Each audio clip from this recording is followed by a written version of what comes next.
તો વાવ થરાદમાં આજે કેસરીયો માહોલ જોવા મળ્યો। સ્થાનિક સ્વરાજની ચૂંટણીના પડઘમ વચ્ચે મુખ્યમંત્રી ભૂપેન્દ્ર પટેલ થરાદ શીત કેન્દ્ર ખાતે પહોંચ્યા હતા। થરાદ શીત કેન્દ્ર ખાતે આયોજિત મહિલા સંમેલનમાં મુખ્યમંત્રીએ મહિલાઓને સંબોધન કર્યું। કાર્યક્રમમાં અધ્યક્ષ શંકર ચૌધરી, પૂર્વ સાંસદ પરબત પટેલ, જિલ્લા ભાજપ પ્રમુખ નરેશ ઠાકોર સહિત અનેક ભાજપના અગ્રણીઓ હાજર રહ્યા હતા। મુખ્યમંત્રીના આગમનને લઈને મોટી સંખ્યામાં મહિલાઓ ઉમટી પડતા કાર્યક્રમમાં ઉત્સાહભર્યો માહોલ જોવા મળ્યો હતો। સમગ્ર વિસ્તારમાં રાજકીય ગરમાવો અને ચૂંટણી પ્રચારને લઈને પ્રવૃત્તિઓ તેજ બની છે। આજે એવી પરિસ્થિતિમાંથી આજે ઘેર બેઠા પાણી તમે નર્મદાનું પીવો એવી વ્યવસ્થા માન્ય વડાપ્રધાનશ્રીના નેતૃત્વમાં અહીંયા ગુજરાતમાં થઈ છે। બેઝિક જરૂરિયાતો પૂરી થાય તો પછી આગળ વધી શકાય।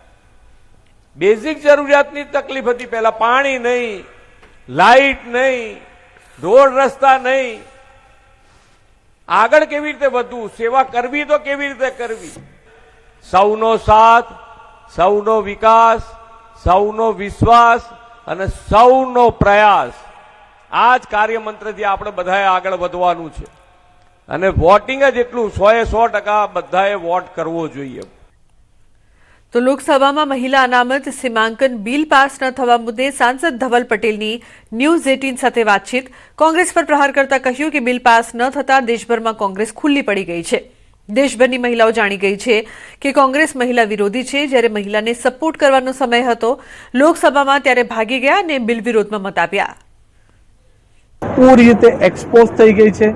पूरा भारत देश की महिलाओं हवे जाणी गई है कि कांग्रेस महिलाओं केटला विरोधी है अने एनाथी बचवा आ रीतना बयान आपे छे, पण हवे बयान आपवाथी कोई फायदो नथी। ज्यारे महिलाओने सपोर्ट करवानो समय हतो त्यारे ए लोको भागी गया था, अमने एना अगेन्स्टमां वोट कर्यो अने आपणा देशनी महिलाओ एमने मुंहतोड़ जवाब आपशे। तो महिला सुरक्षा आज समाज माटे सौथी महत्वनो मुद्दो बनी गयो छे। त्यारे महिला सुरक्षाने लईने भगवा सेना आक्रमक मूडमां छे। महिला शोषण, ब्लेकमेलिंग અને કોર્પોરેટ જગતમાં થતા અન્યાય સામે કડક કાર્યવાહી જરૂરી છે। જે પ્રકારથી કોર્પોરેટમાં શોષણ કરવામાં આવી રહ્યું છે તે સમાજ માટે ચિંતાનો વિષય। દીકરીઓને સમજવું પડશે કે આ પ્રેમ નથી, જેહાદ છે। આવી જાળમાં ફસાવવું નહીં। શું પહેરવું અને શું ન પહેરવું એ ભારતમાં આઝાદી છે। લેન્સકાર્ટ કંપનીમાં પણ તિલક કરવાની મનાઈ પર મામલો બીચક્યો છે। ભારતની અંદર આ બધી પ્રવૃત્તિ જે થઈ રહી છે ને એમાં ખાસ કરીને દીકરીઓ માટેના જે પ્રશ્નો ઊભા થયા છે ને અત્યારે તો હું એમ માનું છું કે અસુરક્ષિત છે દીકરીઓ, કેમ કે ટીસીએસ જેવી બ્રાન્ડ કંપનીઓની અંદર જો આવા ષડયંત્ર जिहादीकरण ચાલતા એમાં એક મહિલા આ રીતે આનું ષડયંત્રનો ભાગ હોય ને એની અંદર મુસ્લિમ પુરુષો બધા મળીને આ રીતે દીકરીઓ સાથે અવ્યવહાર કરતા હોય, વિડીયો ક્લિપો બનતી હોય તો આપણી બેટીઓ અત્યારે સુરક્ષિત નથી અને એમની સુરક્ષા માટે અમારું સંગઠન હોય, વીએચપી હોય, બજરંગ દળ હોય, कोई पण हिंदू संगठन होय तो अमे पूरेपूरी लड़ी लेवाना मूडमां छीए। हवे तो अमे एवुं बनावीशुं, विषय अमारो एवो आवशे बी खरो के लेन्सकार्टनी अंदर जईने कलाओ अने तिलक करावीशुं। शुं करावीशुं? अगर परिस्थितिओ जे पण निर्माण थशे एनुं जवाबदार एक कंपनी स्वयं रहेशे। अगर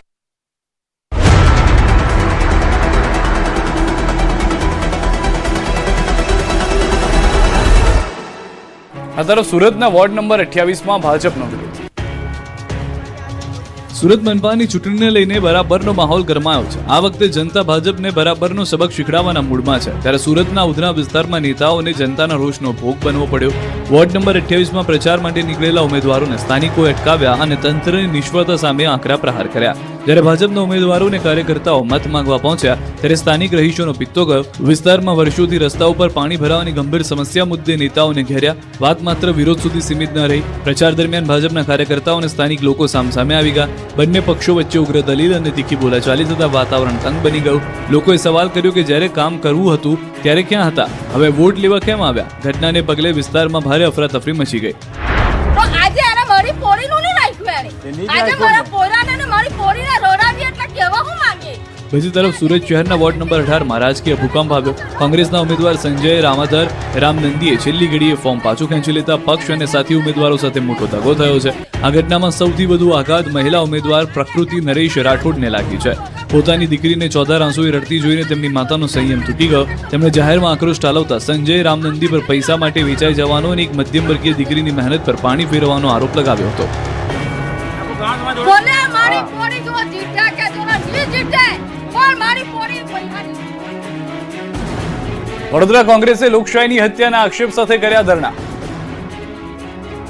ગુજરાતમાં સ્થાનિક સ્વરાજ્યની ચૂંટણીઓમાં લોકશાહીના મૂલ્યો અને સિદ્ધાંતોની ખુલ્લેઆમ હત્યા થઈ રહી હોવાના આક્ષેપ સાથે વડોદરા શહેર કોંગ્રેસ દ્વારા લોકશાહી બચાવો ધરણા કાર્યક્રમનું આયોજન કરવામાં આવ્યું.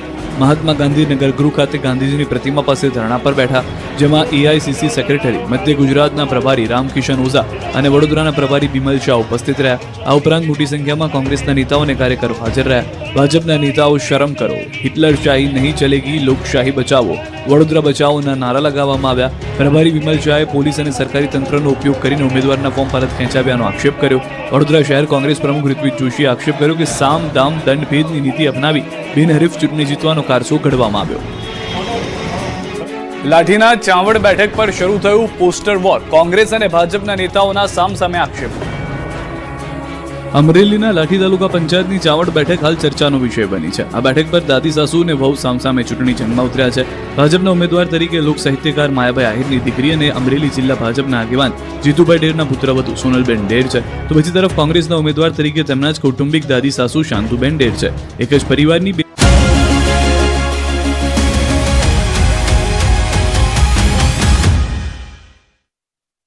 ગજાનંદ ફૂડ્સ મસાલા એવા ખાસ રસોઈ ખૂટશે બારે માસ. ધંધુકામાં યુવકની હત્યા બાદ કર્ફ્યુ જેવો માહોલ, બે કોમ વચ્ચે માથાકૂટ થતા મામલો ઉગ્ર બન્યો.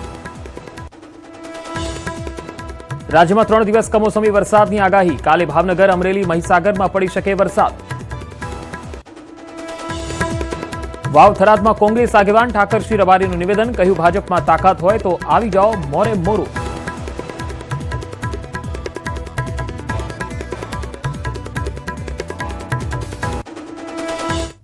નમસ્કાર, ન્યૂઝ બુલેટિનમાં આપનું સ્વાગત છે. હું છું પંકજ શર્મા. શરૂઆત મહત્વપૂર્ણ ખબરથી. ધંધુકામાં હત્યા બાદ કર્ફ્યુ જેવો માહોલ જોવા મળી રહ્યો છે. ઓવરટેક કરવાની બાબતે યુવકની હત્યા થઈ હતી. નસીમ સોસાયટીના એક યુવાને હત્યા કરી હતી. મૃતકને પગમાં છરી મારવામાં આવી. બે કોમ વચ્ચે માથાકૂટ થતા મામલો ઉગ્ર બન્યો હતો. આ ઘટના બાદ સમગ્ર પંથકમાં પોલીસ છાવણીમાં આખો એરિયા ફેરવાઈ ગયો છે. ધંધુકા સર્કલ વિસ્તારમાં ભારે લાગણી જેવી સ્થિતિ. હત્યા બાદ અનેક જગ્યાએ તોડફોડ અને આગ ચંપી થઈ. અનેક દુકાનો અને વાહનોમાં પણ આગ ચાપવામાં આવી. SP, DYSP, PI